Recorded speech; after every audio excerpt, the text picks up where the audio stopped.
Hi, I'm Leo Finelli, and you're listening to Generation Change. For our first episode of 2022, we're bringing you an interview with Bianca Jortner. Bianca is 17, a high school senior from Connecticut. She is the founder and president of Youth Promise, a nonprofit providing underserved youth with free virtual educational services such as tutoring and classes. Her passions include medicine, writing, reading, photography, and activism. I talked with Bianca about her work with Youth Promise, her observations about the education system, and how she's gotten to know the world around her. Enjoy!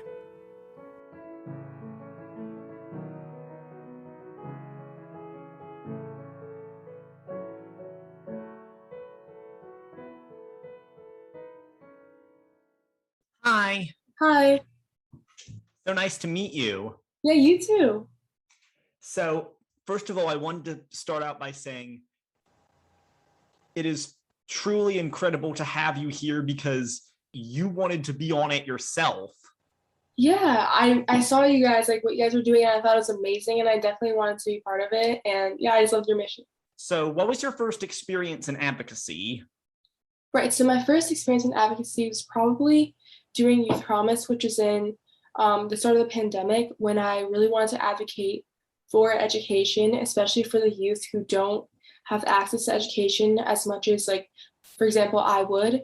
And I really saw this because of the pandemic, how it disrupted education, especially for the youth who were not receiving adequate education in the first place. How do you think your experience of growing up shaped you as a person? I never had to worry about, food or water or education because I've been so lucky to have access to great education.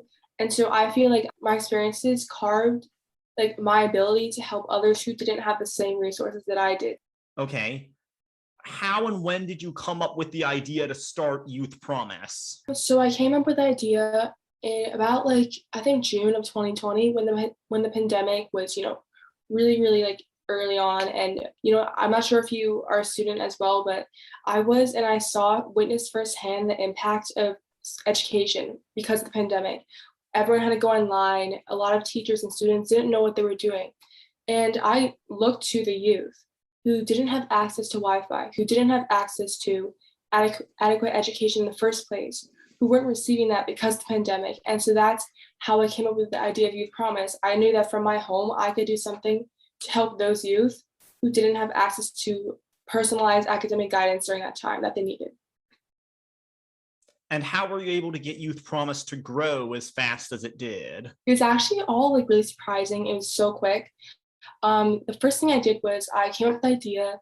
I kind of made a plan, made the website, and then I asked youth that I knew, like my classmates or people that I knew from like other organizations to really help me with this. And over the summer, we like met on Zoom every day. We did meetings and we posted about Youth Promise on social media, on like Volunteer Match, on Points of Light, different volunteer websites. And because everything was virtual that summer, there were so many high school and university students that wanted to volunteer. And so they loved the idea of Youth Promise, like tutoring underserved youth and teaching them group classes. And so we got like hundreds of volunteers that summer who wanted to sign up and really help out. And also we made partnerships with other organizations like inner city schools, shelters, and just like youth organizations. And that really helped us grow our student demographic.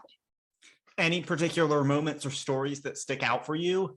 I would say really our partnership with Inner City Education. It is a grassroots organization in Chicago. What they do is they serve children from a low-income neighborhood in Chicago, and they do tutoring and hockey. So half of the kids do tutoring, half of the kids do hockey, and they switch off. But because of the pandemic, they were unable to do hockey, and so they had to reorganize their whole tutoring system. But I reached out to them that summer, and I presented Youth Promise, and they loved it. And ever since then, we've partnered together, and we're tutoring their kids, like over 100 of them.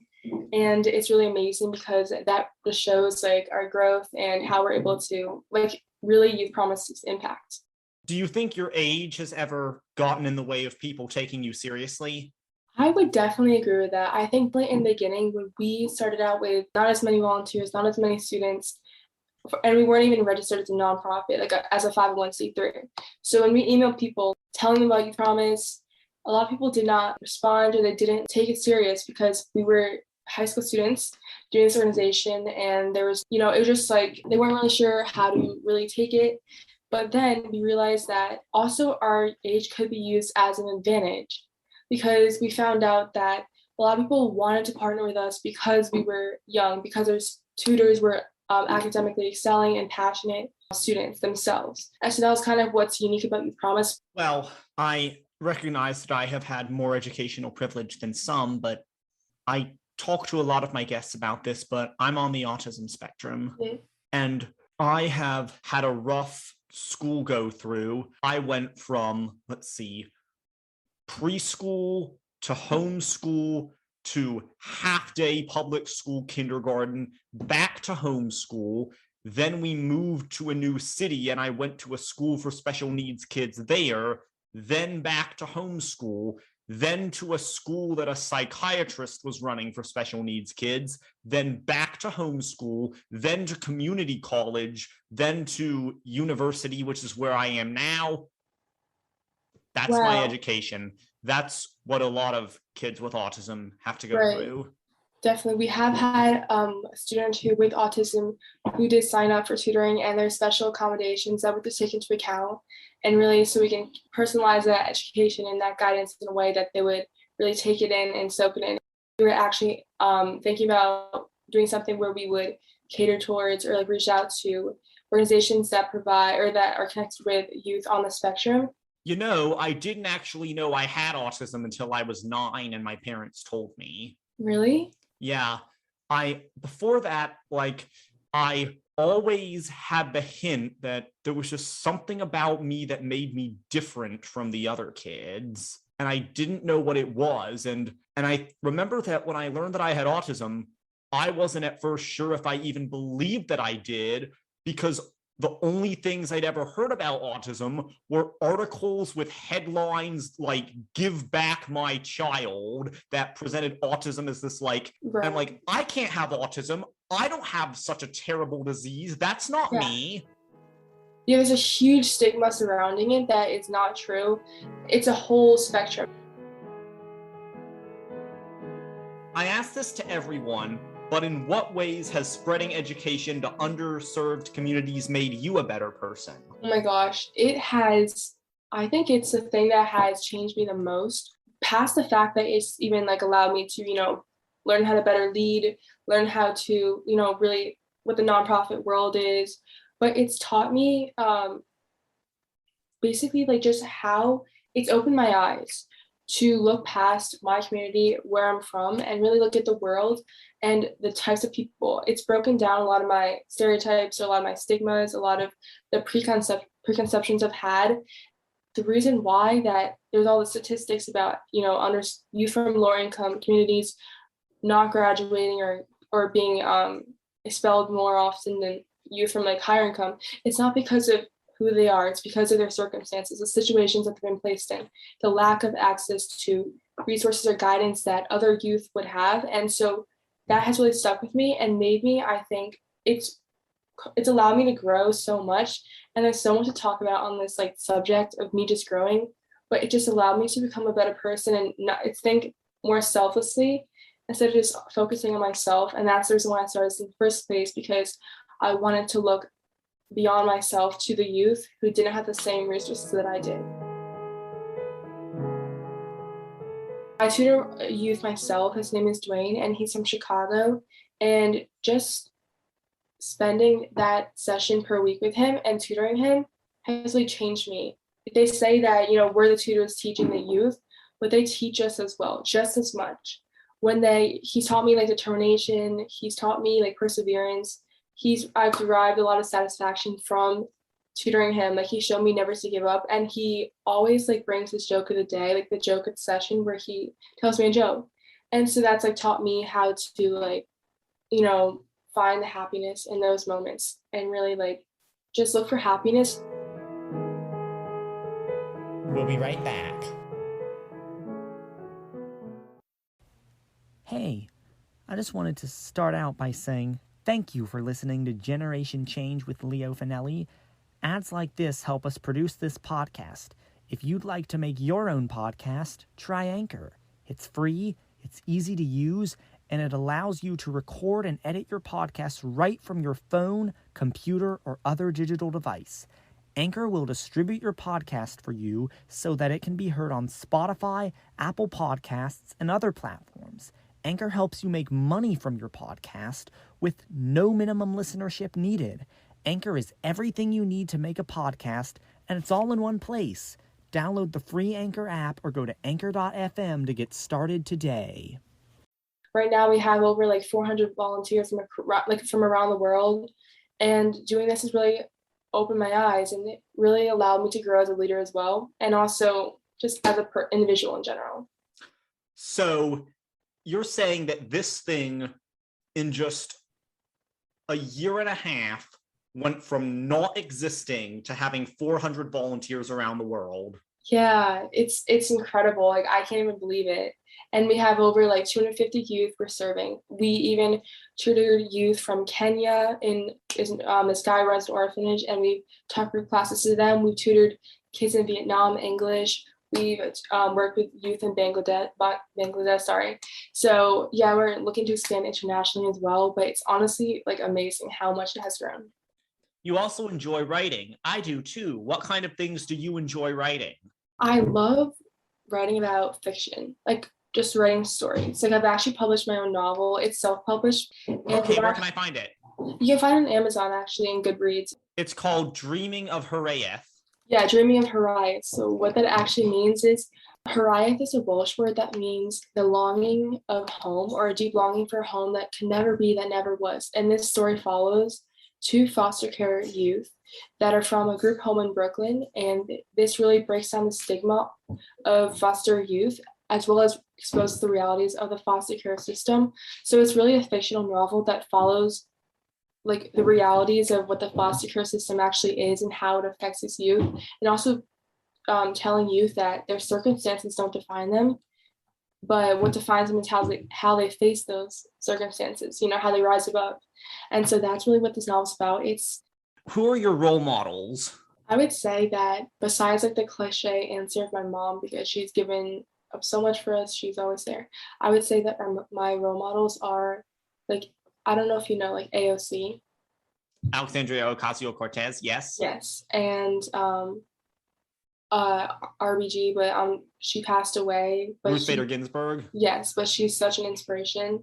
Just women who are really revolutionized and really fought. They've shown that women can do things too, and women can be powerful leaders, as well as also some revolutionary figures like Malcolm X, Gandhi, just people like that really inspire me. And that's a cliche, but it's so true, because it shows that one person had the courage to speak out, one person had the courage to act when all others were silent, and that itself inspires me, because everyone's change needs to happen, change needs to come, but they don't realize that in order for change to happen, you have to do something, because nothing's going to happen if you don't do anything, if you sit and wait for change. So you can be the change.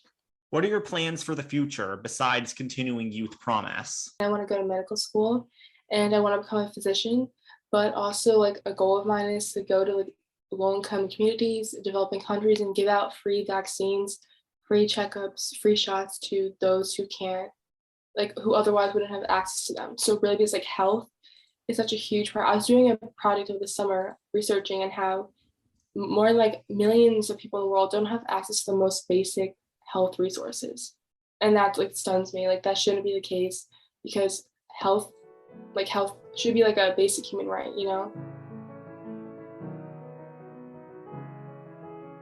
I feel just my overall goals in life, well, this is a fun one, kind of, in a way. It's not serious, but it's about I want to go to every single continent and travel when I'm older. That's a huge goal of mine, because I want to experience different cultures, different lifestyles, and really just open my eyes even more, and just continue my advocacy work, hopefully do campaigns, become part of organizations. Yeah. I feel like I'm a person who has been shaped by travel.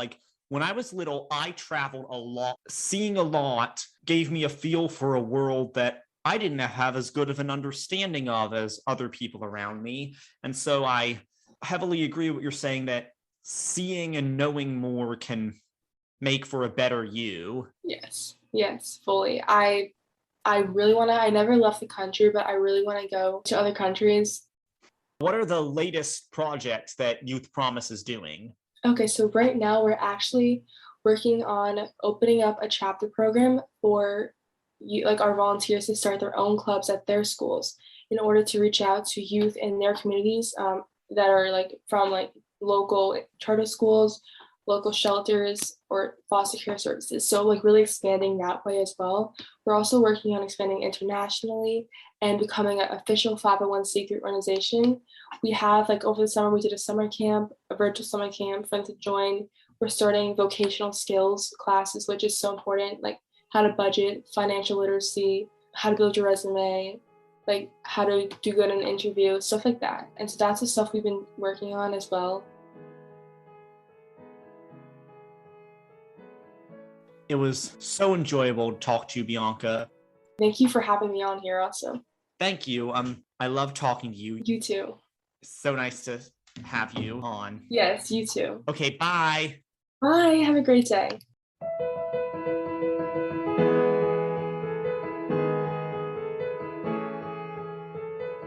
What Bianca's doing and the drive with which she's taking on her mission resonated with me very deeply. Bianca's accomplishments in such a short amount of time say a lot of things about our world today, how fast it moves, and how a purpose can bring people across the world together. I know it's cliche too, but one person speaking up makes more noise than a million people being quiet. I also love what she said about how important it is to see the world.